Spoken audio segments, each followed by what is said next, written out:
Brittaya Panchataya Klishta Klishta. The five constituents of the separative consciousness are responsible for suffering and non-suffering. Пета сутра. Петте съставки на ума са отговорни за страданието и за липсата на страдание. It is the mind which suffers, life never suffers. Умът е този, който страда. Животът никога не изпитва страдание. Животът никога не страда.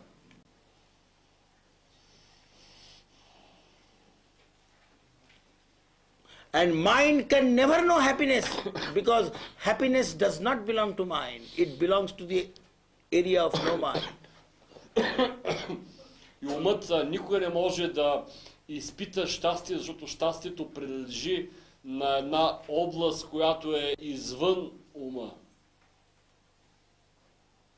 Това е областта на живота.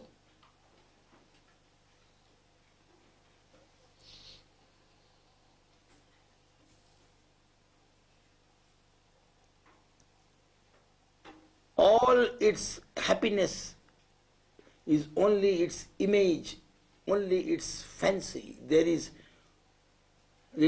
Happiness is not an experience, it is existence. Всичкото ваше щастие, това са едни представи, едни измислици, защото щастието то не е някакво преживяване, а щастието е съществуване. It is your image. Това е вашата представа. It is your image of happiness that makes you unhappy. Вашата представа за щастие, тези представи, които сте си изградили за щастие, това ви прави нещастни. It is the cultural superimposition which says that unless you get these things, you are not happy. It is this superimposition of the cultural value, the conventional idea, the conditioning, that makes you unhappy. Otherwise, where is the unhappiness? Това, което ви прави нещастни, това са социалните обусловености и културните обусловености, тези културни наслоения, които са казали социалната представа за щастие. За да бъдете щастливи, обществото ви казва, вие трябва да имате тия и тия неща, трябва да бъдете такъв, такъв и такъв, и то насажда в вас една представа. И именно тази представа ви прави нещастни. В противен случай, ако тая представа няма, къде е нещастието? That is why Patanjali simply says non-suffering. He is not talking about happiness. Затова Патанджали просто казва не страдание, а не говори въобще за думата щастие, не използва, не говори въобще за щастие. Достатъчно е не страдание, няма страдание, липса на страдание. Non-suffering is what is, and happiness is only what should be, the myth. И не страдание, липса на страдание е това, което е, а щастието е това, което би трябвало да бъде, представата за него. The non-suffering is the life, and happiness is only mind and its figment of imaginations. И нестраданието, липсата на страдание, това е самия живот. Това щастие, то е ума и неговите фантазии, измислици и представи. That is why Patanjali says, non-suffering is enough. My dear son, just be content with non-suffering. Don't run after happiness.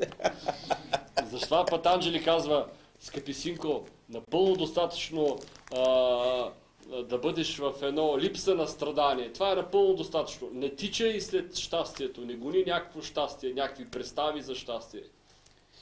Klesha, klishta is suffering, and aklishta is non-suffering. So klishta, aklishta means suffering and non-suffering. Panchataya means five constituents, and Brittaya means separative consciousness mind. So Panchataya, klishta is five constituents of the mind responsible for suffering.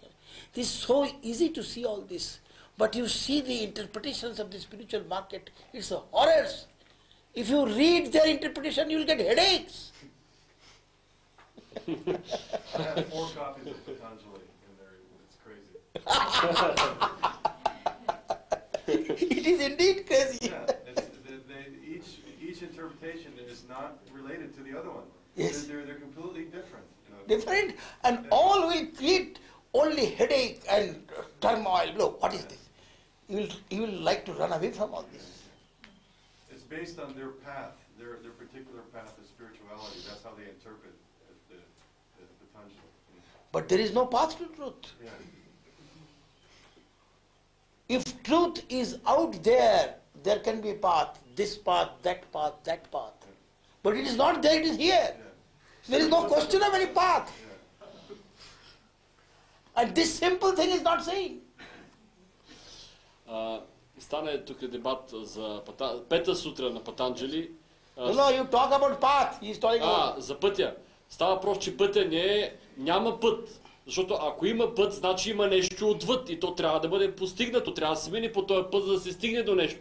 Така че път не може да съществува, тъй като истината е тук. There is nowhere to reach. Няма какво да се достига. You have already arrived. Вие вече сте пристигнали, вие вече сте там. Няма какво да се търси, да се постига. Няма къде да се върви. Няма път, по който да се върви. There is nothing to seek. Everything has been already found. Няма какво да търсите, няма къде да ходите, няма какво да търсите, по какъв път да вървите. То вече е тук, то го има. It is the question of path and seeking that has created the spiritual market. Този въпрос, това разбиране, че има път и има търсене, има вървене по този път, по нещо, което трябва да се върви, да се постигне нещо, това сътворява този пазар на духовните идеи, пазара на духовните неща. The blind men are finding so many paths and they are guiding other blind people. И слепите хора намират много пътища и тия слепи водят други слепи след себе си. Слепеца води слепите и така, защото те търсят много пътища. That is why the speaker is never tired to say that all interpreters are traitors. Ето защо говорителят никога не се уморява да повтаря, че всички тези интерпретатори и тълкователи на духовния пазар, те са същини предатели. They only impose their ignorance. Те само налагат върху вас, тяхното невежество го налагат във вас, влагат невежеството си върху вас. They don't remove your ignorance. Те не премахват вашето невежество.